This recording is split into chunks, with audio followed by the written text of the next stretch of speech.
I'm Sandy Maxx with Milwaukee PBS and WTMJ Radio. And gentlemen, I'm so happy to see you. I was in Leicester Square. You needed wellies for that red carpet. Yeah, you needed a boat for that red carpet. But what a thrill to see and be at the world premiere of the grand finale of Downton Abbey. So congratulations to you all. Thank you. Now that you've learned I'm from Milwaukee, what do you think of Milwaukee, Wisconsin? Each of you, what comes to mind? Cheese. Beer. I just like the way you say it. Milwaukee. Milwaukee. Oh, do I have the accent? Wisconsin cheese. It's only fair that you get this accent.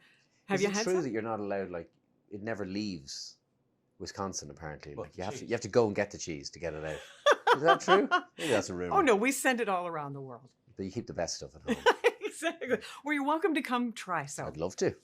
So as we get to Downton Abbey, the grand finale, and each of your characters have been iconic in the Downton Abbey world from season 1 all the way through to this final film.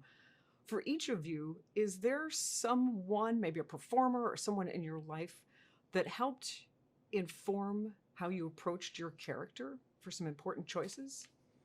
Well, in terms of Robert Crawley, I remember asking Julian Fellows, who created the show and wrote every iteration of it, about the character of Lord Grantham, and he said, "Well, it's based largely on my father, and I loved my father." Mm-hmm. So that was a very simple and lovely character reference that one could just, get on board with. Did you get to have some more rich conversations with Julian about his dad? I mean, I think that's a strong bond.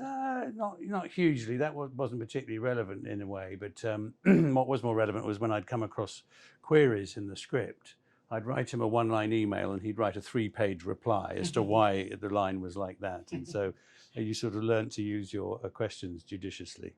Depth of character, depth of research. Alan?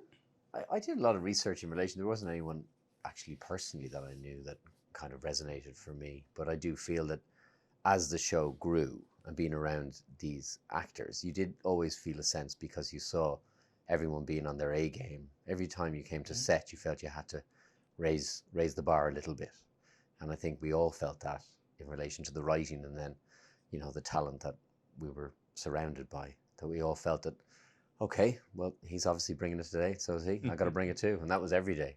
Well, I'm thinking of season 3 where the two of your characters really went at it with leaving pregnant Lady Sybil away, and those really charged up conversations. And you got to have another very charged up conversation in this film. Yeah, but in a way, those ones in the television show were so heated, and they were at such loggerheads, and there were such contrasting characters. I feel even in this movie, it comes from a real place of love and care, what he's trying to do. And although he gives them a pummeling, as it's described, I actually think that Branson could have been a lot tougher, if he really wanted to. But I think he is coming from a place of love and care for Robert. And again, that evolution of the character. Yeah. And Kevin, how about? Well, I think they've all evolved, haven't they? I mean, I certainly Molesley at the beginning of the TV show was quite a different character to what he is now, and I think that's partly because Julian, who was an actor and a fantastic writer, he sees what actors bring, and he's able to go with that, I think. And so I over the life of the TV show particularly, there was quite a strong evolution of the character. Yeah. He was quite a sour character, as I remember at the beginning. He was sad, wasn't he, as well? He was, a great sadness to Molesley at the start. And so slowly that changed over the years. So. Well, he really was trying to find his place. And now he's found Well, it he as was a being writer. denied his place at the beginning because Matthew didn't really feel comfortable with servants, and he was a bit of a loss. But the arc of the storyline has been a gift. And Kevin, your comedy is a gift, from jigging, painting your hair, from curtsying. That curtsy, yes, I was thinking. Epic curtsy, and some of the moments, and when you're describing the film plot, there's so many magic moments that you've created. It tends to be, I sort of remember it as one set of humiliations after another. he's never terribly comfortable. He was comfortable briefly when he was a school teacher, but that was very brief. Are there any comic actors that maybe you took inspiration from to get some subtleties? Oh God, no! I mean, the list would be endless. I mean, I think of you know, Buster Keaton and Stan Laurel and you know, the classics really. That's who I go to.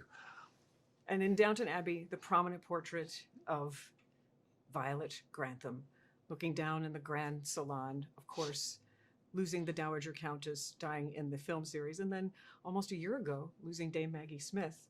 Obviously, that's an obvious reminder, but for each of you, were there other personal ways that Maggie Smith was remembered during filming, whether it was maybe a catchphrase or a nod or leaving something, maybe something tangible? How was that presence felt during the filming?